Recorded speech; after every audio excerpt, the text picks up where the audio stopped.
Bienvenue dans cet nouveau numéro de votre émission Table d'émergence. Messieurs et dames, aujourd'hui nous allons parler d'un très bon sujet et alors nous avons aussi un très bon monsieur qui va nous aider à développer ces sujets. Vous êtes dans votre émission Table d'émergence présentée par Joël Cal. Alors sans plus tarder, je vous demanderai de nous suivre à la première rubrique qui est le sujet du jour.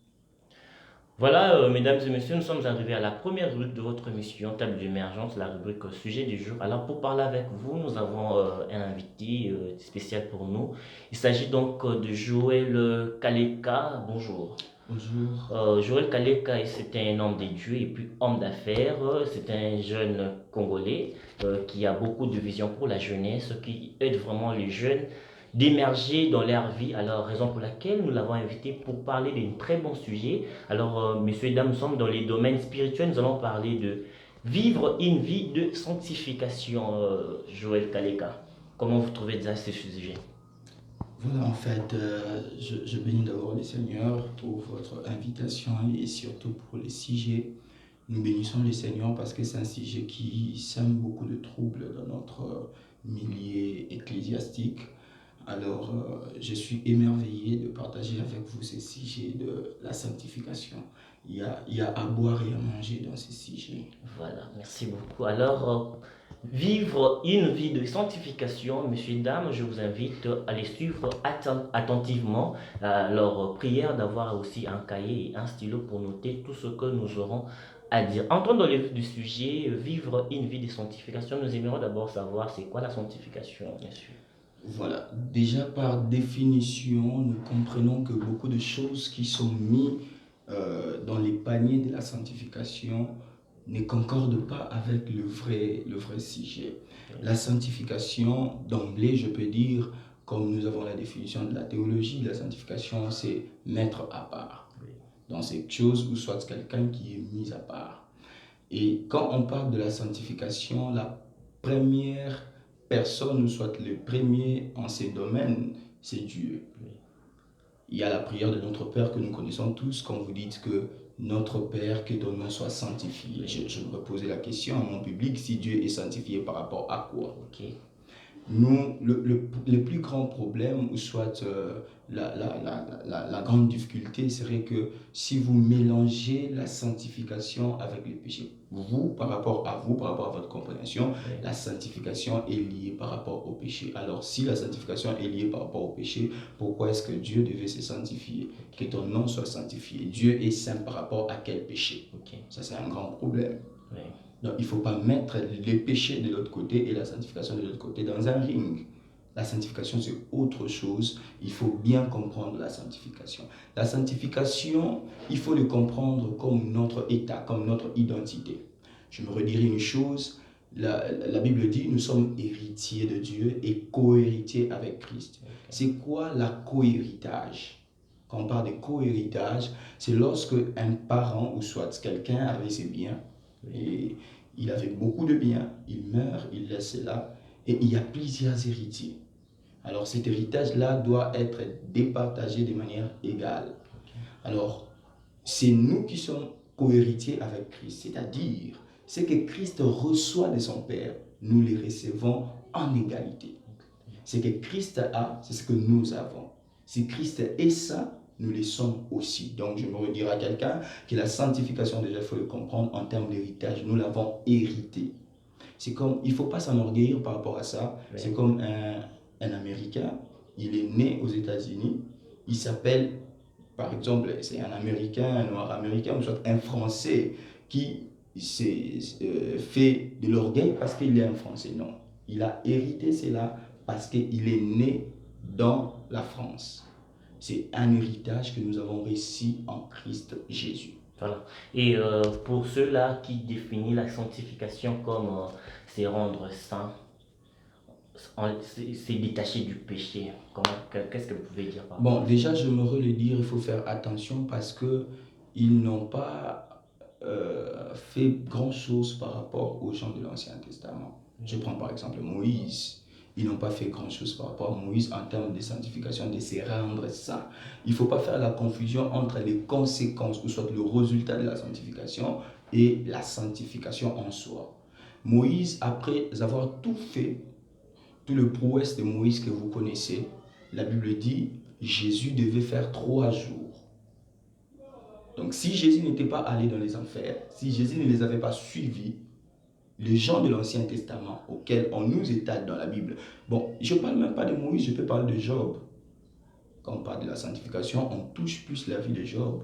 On dit que Job c'était un saint, Job c'était un homme extraordinaire. En tout temps, Job c'est un homme qui a beaucoup péché. Il a fait beaucoup de péchés, c'est étalé, c'est écrit dans la Bible. Mais où est sa sanctification? Donc, si je comprends bien, la sanctification, c'est quelque chose qu'on vit avec. On vit avec. Donc, ce n'est pas quelque chose que nous prenons et puis on l'adapte en nous, mais c'est quelque chose que nous vivons. Que nous vivons. Donc, c'est notre état. Nous l'avons hérité. La Bible dit, il a fait la sanctification de la nouvelle alliance, ce n'est plus des choses que nous faisons. Okay. Mais la sanctification de la nouvelle alliance, c'est une personne qui vient habiter en nous. La Bible dit, il a fait de Jésus-Christ notre sanctification. Okay. Alors, lorsque dans des églises, dans le ministère des hommes dédiés nous disent « Vivez la sanctification, mesdames et messieurs », je ne sais pas. C'est-à-dire que qu'on abandonne le péché et que nous puissions vivre une vie des saints, ou soit on doit vivre vraiment notre vie réelle, notre vie que Dieu nous a donnée. Je ne sais pas, par là, je ne comprends pas en tout cas. Bon, en fait, le problème aujourd'hui à Kinshasa, surtout quand nous prêchons et quand nous prenons la parole de Dieu, le problème c'est la compréhension du Christ. On n'est pas pasteur parce qu'on porte de vestes croisées, nous sommes très bien habillés, parce qu'on fait des lignes, parce qu'on a une coiffure, je ne sais quoi. Mais on est pasteur, je prends l'exemple de Pierre, il dit, sur cette révélation que tu as réussi, c'était quoi la révélation que Pierre avait réussi? La révélation du Christ. L'apôtre Paul, vous l'entendez, il dit tout ce qui était gain pour moi, je le regarde comme de la boue à cause de l'excellente connaissance du Christ. Alors, ce qui serait mieux de me poser des questions, il a fallu même que les gens envoient des versets auxquels ils ont du mal à comprendre. Okay. Alors, j'allais mettre tous ces textes-là dans leur contexte. C'est un problème de compréhension des Écritures. Si tu ne comprends pas Christ, tu ne sauras pas comprendre la Bible. Il faut bien comprendre Christ, il faut lire la Bible avec des lunettes christiques. Okay. Si tu ne connais pas Christ, tu ne sauras pas lire la Bible, tu ne sauras pas comprendre la Bible. La Bible deviendra comme un roman, la Bible deviendra... Parce que quand vous regardez, même le diable a utilisé la Bible pour attaquer Jésus. Exactement. Pourquoi il n'a pas utilisé le Coran? Vous comprenez déjà la suprématie de la Bible par rapport au Coran. Ok. Joël Kaleka. Bon, en fait, je comprends bien par rapport à votre développement de la sanctification. Par là, vous pouvez me dire que, alors, par rapport au péché, puisque nous sommes pécheurs, parce que nous sommes dans un monde de péché, ouais. Lorsque nous péchons, on nous appelle dans une vie de sanctification, alors, ou bien on nous appelle dans une vie de purification. Je vais maintenant voir cette distinction entre la sanctification et la purification. Voilà. Lorsque vous dites lorsque nous péchons, je n'ai pas bien saisi. C'est-à-dire que j'ai péché, je suis tombé dans le péché, alors je dois me repentir, je dois être propre devant Dieu. En ce moment-là, j'ai besoin de la sanctification ou bien j'ai besoin de me purifier. Voilà. Tu as péché et que tu veux... Je vais arranger quand même... grand problème par rapport à ça. Me réconcilier avec Dieu. Un grand problème par rapport à ça. Vous avez un texte. J'aimerais vraiment que les gens m'envoient des textes. Prochainement, si on vient, il faut qu'ils m'envoient des textes et je vais mettre les textes dans leur contexte. Il y a un texte de 1 Jean qui dit « Confessez vos péchés ». Et tous les pasteurs et les frères zélés dans la sanctification, ils prennent ces versets. Entre-temps, quand vous lisez très bien la Bible, il faut comprendre les auditoires. Okay. Il y a une différence entre auditoires. Un frère m'a pris un jour, il m'a dit l'arbre qui ne porte pas de fruits sera retranché et jeté au feu. Ça, c'est un verset que les jeunes ne comprennent pas très bien. Okay. Il y a 3 catégories de personnes dans ces textes. Donc, quand vous lisez un texte, il faut mettre chaque texte dans son contexte. Il faut comprendre les personnages du texte. Il faut les différencier. Dans ces textes, on parle de païens, on parle d'Israël et on parle de chrétiens. Oui. Les textes de Jean chapitre 15. Mais beaucoup de gens font gober aux chrétiens. Beaucoup de gens font gober aux chrétiens, voulais-je dire, de choses qui ne concernent pas les chrétiens. Ça ne nous concerne pas. Retrancher et jeter au fait, ce n'est pas nous, ce n'est pas chrétien. On parle de 3 catégories de personnes dans ces textes. Et par rapport à confesser les péchés, demander pardon à Dieu, beaucoup commettent l'erreur. Ils viennent au Seigneur, il est chrétien, mais quand il confesse ses péchés en disant « Seigneur, je suis pécheur, pardonne-moi, je commis le péché », c'est une grosse erreur, tu es en abomination devant Dieu. Comment ça? Il y a à boire et à manger là. Tu es vraiment en abomination devant Dieu parce que tu es prétentieux. C'est un prétentieux parce que j'ai un texte dans Proverbe qui dit « C'est lui qui, un pécheur, un méchant », dans l'Ancien Testament on les appelait de méchants. On dit un méchant qui se présente dans la présence de Dieu en se proclamant juste commet une abomination. Oui. Et un juste qui se présente dans la présence de Dieu comme un pécheur commet une abomination. Je prends l'exemple de Pierre. Dieu a réprimandé Pierre, il dit à Pierre, il dit, n'appelle pas impur, ce que moi j'appelle pur. Voilà. Donc un impire qui se déclare pire commet une abomination. Et un pire qui s'appelle impire commet aussi une abomination. Dans ces cas, qu'est-ce qu'il faut faire? Dans ces cas, c'est quoi? Quand on s'approche de Dieu, on doit reconnaître ce qu'on est. La sanctification, ce n'est pas ce qu'on fait. La sanctification, ce n'est pas ce qu'on fait. Parce que si la sanctification était ce qu'on fait, moi j'ai été avec un papa, je donne cet exemple, ce papa était très bon. Il m'aimait beaucoup, il faisait des cadeaux. Ce papa faisait des cadeaux presque à tout le monde. Il faisait des bonnes œuvres. Et tout le monde était content de lui. Mais le simple problème qui rongeait mon cœur par rapport à ses papas, c'est parce qu'il n'avait pas Jésus. C'était pas un né de nouveau. Il n'avait pas une nouvelle identité. Il y a un riche qui est venu voir Jésus. Il y avait un publicain et un pharisien qui allaient au temple. L'autre dit à Jésus, je fais ceci. Je paye mes dîmes. Je donne mes offrandes. Je fais ceci, je gêne autant de fois. Je fais ceci, je fais cela. Il y a un autre Corneille. À l'histoire de Pierre, on dit que Corneille était un homme pieux. Il payait, il donnait ses aumônes, il payait ses dîmes, il faisait tout ça. Mais Corneille n'était pas sauvé. Corneille n'était pas saint. Alors, vous ramenez la sanctification dans quelle balance? Si c'est par rapport à ça, si c'est des gens qui font ça, ils ne sont pas sauvés, ils ne sont pas saints, alors la sanctification par rapport au comportement, ça vient d'où? Il ne faut pas mélanger la sanctification avec le comportement. Si quelqu'un a un bon mental, il a une bonne morale, il peut s'éviter des péchés sans être saint. Il peut s'éviter l'immoralité sexuelle sans être saint. Il y a beaucoup de gens, à cause de la magie, ils ne touchent pas aux femmes. Il n'insulte pas les gens, il est calme avec les autres. Mais ce n'est pas ça la sanctification. S'il faut rabaisser la sanctification à ces niveaux-là, à cause de ce que nous faisons, nous ne sommes pas différents des bouddhistes. D'ailleurs, les bouddhistes seront plus meilleurs que nous.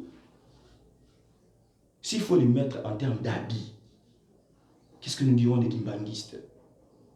Ils seront plus meilleurs que nous. Et d'ailleurs, même nous à l'église, ce que nous appelons doctrine, certaines choses ne sont pas doctrines. Et je choque les gens des fois quand je dis, le ciel sera composé de pécheurs qui ont reçu Jésus comme Seigneur et Sauveur. Les gens sont choqués. Mais entre-temps, le problème c'est seulement les textes, lire très bien, connaître Christ, comprendre Christ. Et quand vous lisez les textes, quand vous lisez la Bible en connaissant Christ, vous allez bien comprendre les Écritures. Parce que toute la Bible, il s'agit de lui. Merci Joël Kaleka. Et alors, dans ces cas-là, tu pourrais quand même montrer à nos fidèles téléspectateurs qui nous suivent de partout dans le monde comment vivre une vie de sanctification. Pour vivre une vie de sanctification, je vous propose un texte biblique. Voilà. 1 Corinthiens. Nous allons essayer de lire cela. 1 Corinthiens, vous me permettez de lire la C'est pas grave, ils sont raison dessus. 1 Corinthiens. On va prendre 1 Corinthiens, ça va beaucoup plus nous aider. D'ailleurs, c'est mieux lorsque on illustre avec les versets bibliques comme ça, c'est mieux pour retenir parce que je crois, j'ai eu un mentor qui m'a toujours dit, pardon, euh, un bon avocat, c'est celui qui voit que les articles et un bon chrétien, c'est celui qui voit que le verset biblique. Ça, c'est ce que j'aime. Que Dieu bénisse ton mentor. Merci. Alors, je suis dans 1 Corinthiens, chapitre 1er, le verset 30. La Bible dit, « Or, c'est par lui que vous êtes en Jésus-Christ, lequel, de par Dieu, a été fait pour nous, nous le croyants, le chrétien, il a été fait pour nous sagesse, justice et sanctification et rédemption. » Donc, vous devez comprendre que être saint, c'est le fait d'avoir une personne dans votre vie. Et cette personne s'appelle Jésus. Seul lui a vaincu le péché. Christ ne reviendra plus. Lorsqu'il reviendra, il reviendra plus pour régler le problème du péché. La Bible dit, il n'a pas couvert le péché. Il a ôté le péché, c'est-à-dire ça n'existe plus. Okay. Il n'y a plus ce problème-là. Ce problème-là a été réglé. Il est mort pour notre péché. Il est ressuscité pour notre justification. Il ne reviendra plus pour régler le problème du péché. C'est réglé. Si ce n'était pas réglé, il n'allait pas dire tétélestai. Il ne faut pas blaguer avec les tétélestai du Christ. Il a tout accompli. Je me redire à quelqu'un qui se bat, qui est en train de lutter par rapport au péché. Oui. La sanctification, c'est Jésus-Christ. Okay. Sans Jésus-Christ, les gens qui étaient morts dans l'Ancien Testament, ils n'allaient pas voir le Seigneur. Ils n'allaient pas aller au ciel. Pour voir le Seigneur, la Bible dit, sans la sanctification, personne ne verra Dieu. Sans Jésus, personne ne verra Dieu. Ça ne veut pas dire ce que tu fais. Ça veut dire c'est lui que tu as réussi. La sanctification, ce n'est pas ce que toi tu fais, mais c'est ce que lui, il a fait pour toi. Donc nous devons croire à l'œuvre du Christ, nous devons le recevoir comme Seigneur et Sauveur. C'est alors que nous serons déclarés saints. D'accord. Et lorsque nous entendons de partout, bien-aimé, il faudrait être pur. Purifiez-vous. C'est-à-dire quoi? Surtout les chrétiens. Parce que les chrétiens, c'est beaucoup plus les chrétiens. Ouais. Les chrétiens, parfois je le vois, moi je suis dans le monde, je vois quand même, frère, mon frère, à mon tour, frère, il faut te purifier. Hein? Cette manière de parler, ça signifie quoi au fait? Je rentre dans le texte qui dit, dans Hébreu, je crois Hébreu 12, qui parle de rechercher la sanctification, sans laquelle personne ne verra Dieu. Ok? Quand vous lisez la Bible, deux fois dans les débats avec d'autres religions, vous sentez que on dirait que la Bible est contre le chrétien. Parce que les gens d'autres religions, ils prennent la Bible pour attaquer le chrétien. Ils disent, regardez dans votre propre Bible, regardez ce qui est écrit, Dans la Bible, il y a des erreurs de narration. Okay. Il y a des erreurs de version. Par exemple, quand vous lisez la version Louis II parle de rechercher la sanctification. Mais il y a d'autres versions qui parlent de manifester la sanctification. C'est ça le problème. Et quand vous allez dans les textes originaux, je suis dans le livre de Hébreu, il ne faut pas blaguer. Quand tu es dans un livre, il faut savoir les contenus des livres. Nous avons vraiment besoin de pasteurs qui connaissent Jésus. C'est ça le grand problème. La paternité de Pierre et la paternité de Paul, la différence, c'est à un moment donné, Pierre était figé vers les Juifs. Or, les Juifs étaient des hommes d'apparence. Je me redire qu'il faut bien comprendre le contexte de chaque texte auquel vous vous trouvez. Sinon, vous serez à côté de la parole de Dieu. Dans ces textes, il est question de manifester la sanctification. Manifester la sanctification. Donc, la sanctification que vous avez réussi, manifestez-la. Donc, le comportement, ou soit les choses que nous faisons, ce sont des résultats, c'est le fruit de ce que nous sommes. J'ai une phrase que j'ai l'habitude de dire dans mon ministère. J'ai dit, montre-moi ma nature, je comprendrai ma nourriture. Donc, si un enfant, par exemple, il sait qu'il est bien habillé, il est habillé en blanc, vous n'allez pas lui dire de choisir où il doit se mettre. La conscience de ce qu'il est va lui permettre de ne pas se mettre à n'importe quel endroit. Il choisit même les endroits auxquels il doit se mettre à cause de la conscience de ce qu'il est. Ok. Donc, dans ces contextes-là, on est en train de demander aux chrétiens de manifester ce que nous sommes. Ne vivez pas comme de païens, mais vivez comme des gens qui sont saints. De manifester cela. Mais cela ne veut pas dire que le fruit nous permet d'acheter la sanctification. Non, la sanctification, c'est une personne que nous avons reçue. Nous devons maintenant manifester cette vie de sanctification par ce que nous faisons. Et à ceux-là qui n'ont pas encore reçu Jésus, qu'est-ce que tu pourrais dire pour... Sans Jésus, nous ne pouvons rien faire. Sans Jésus, tu n'es qu'une créature. Sans Jésus, tu n'es pas un enfant de Dieu. Sans Jésus, tu ne peux pas voir Dieu. Jésus est le chemin. Sans Jésus, il n'y a pas moyen d'atteindre Dieu. Et j'aimerais dire à ces gens-là, il n'y a pas mieux que Jésus. Jésus est tout pour nous. Si tu veux aller au ciel, si tu veux voir Dieu, si tu veux devenir enfant de Dieu, tu n'as besoin que de lui et lui seul. Je me redire une chose, l'enfant prodigue, cet enfant-là a été perdu.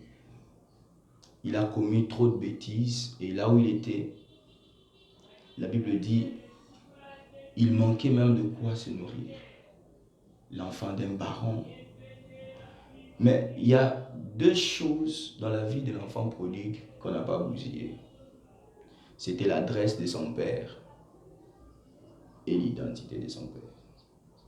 Il était fils de son père et il connaissait l'adresse de son père. Malgré tout ce qui était perdu dans sa vie, mais l'identité d'être enfant ou soit fils de son père n'était pas perdue. Et cette identité, tu ne peux le recevoir que en recevant Jésus comme Seigneur et Sauveur. Et personne, rien, même les erreurs de la vie, les choses que tu peux commettre dans la vie ne peuvent pas ôter cette identité. Je reviendrai pour te poser 2-3 questions pour terminer ce sujet. Monsieur, dame, vous êtes en train de suivre votre mission Table d'émergence avec Joël Kaleka, un homme de Dieu, qui est en train de développer ce sujet, vivre une vie de sanctification. Alors, Joël Kaleka, vous venez de dire un truc là très important. Je vais poser la question là-dessus. Sans Jésus, vous ne verrez pas les ciels. Imaginez vous vivez avec quelqu'un qui te dit, on arrive à la terre. En tout cas, moi, je n'aurais rien à dire par là. Qu'est-ce que vous pouvez dire tant qu'homme de Dieu, parce qu'un homme de Dieu, vous avez cette passion-là d'aider les âmes. Quelqu'un maintenant qui est déjà perdu, qui te dit que non, pas vraiment arriver à la kokelo la tête. Juste que vous avez la passion toujours aider mon. Qu'est-ce que tu peux dire? Premièrement, je peux comprendre que c'est pas d'abord un chrétien, Ok. parce que c'est la seule espérance que chaque chrétien a. Ok. Nous savons que ce qui nous attend de plus glorieux, de plus meilleur, c'est ça. Alors je me pose la question de savoir s'il est déjà chrétien ou s'il ne l'est pas. Et s'il n'est pas chrétien? S'il n'est pas chrétien, c'est l'occasion pour moi de lui prêcher l'évangile. Par où vous allez commencer? Imagine déjà, Lola arrive à monter donc dans ça va être un peu facile déjà que la personne il est passionné d'aller au ciel, mais c'est juste que ce qu'il fait encore la vie qu'il mène ne lui permet pas quand même d'avancer vers Dieu. Là j'aurais la facilité de lui aider, mais lui au besoin de se réveiller tant que les chrétiens il arrive à monter. Ouais, c'est un peu. Déjà, la première des choses qu'il faut dire aux gens, il faut lui parler de la bonté de Dieu. Exact. Il faut lui parler de la bonté de Dieu, parce que la Bible dit la bonté de l'Éternel nous pousse à la repentance. Il doit se repentir, il doit changer cette mentalité. Alors pour qu'il change cette mentalité, il ne faut pas lui culpabiliser, il ne faut pas lui dire que tu es pécheur, il ne faut pas lui condamner.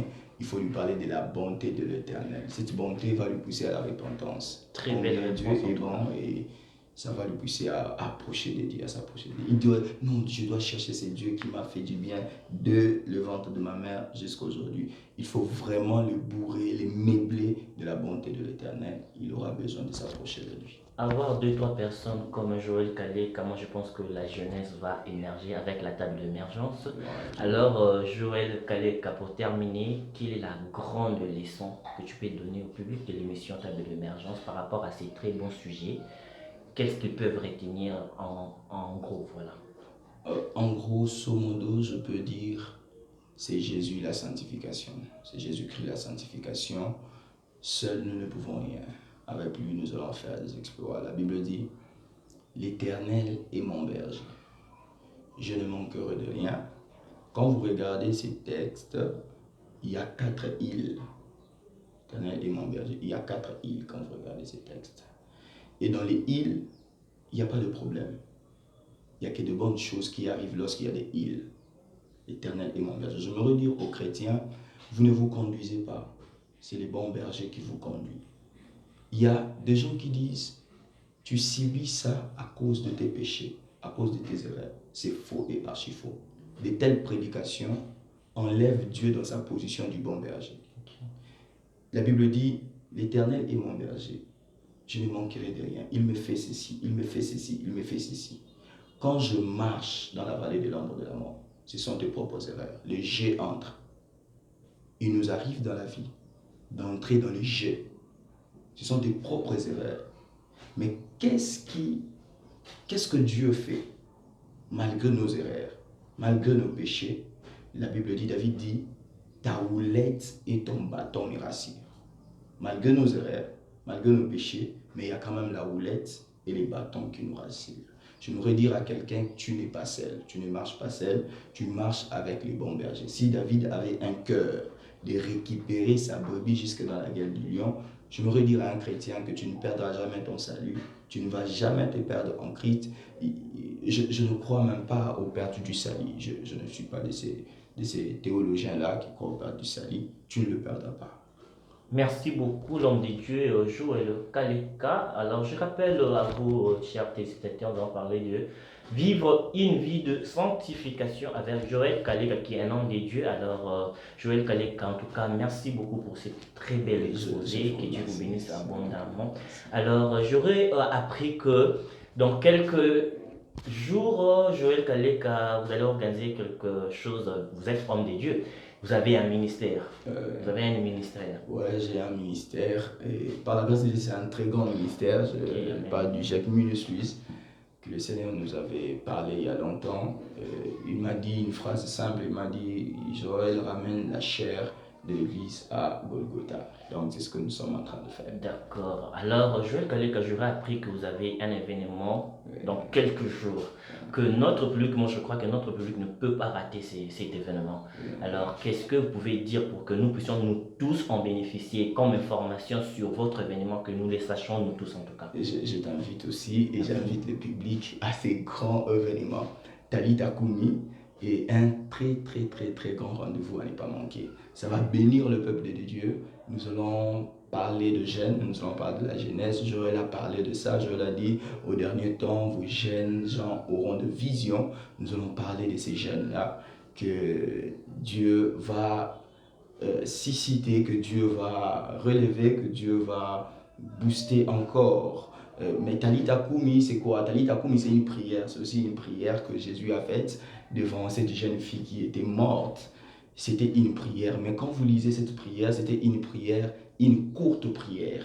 Alors, je vais faire comprendre aux gens aussi la puissance de courte prière parce que nous ne sommes que dans les prières des 100 jours, dans les prières des Mangengengue. Il faut prier 10 heures du temps, 20 heures du temps. Et je vais étaler les courtes prières dans la Bible. Jésus est un spécialiste de courtes prières parce que beaucoup de gens ont des théologies zigzaguées par rapport, si je peux dire ainsi, par rapport à la prière. Vous faites de longues prières, vous pensez que c'est ça la prière qui va susciter de grands réveils, qui va susciter de grandes choses. Mais Jésus était un spécialiste de courtes prières. Talita, c'est aussi une prière que Jésus a faite.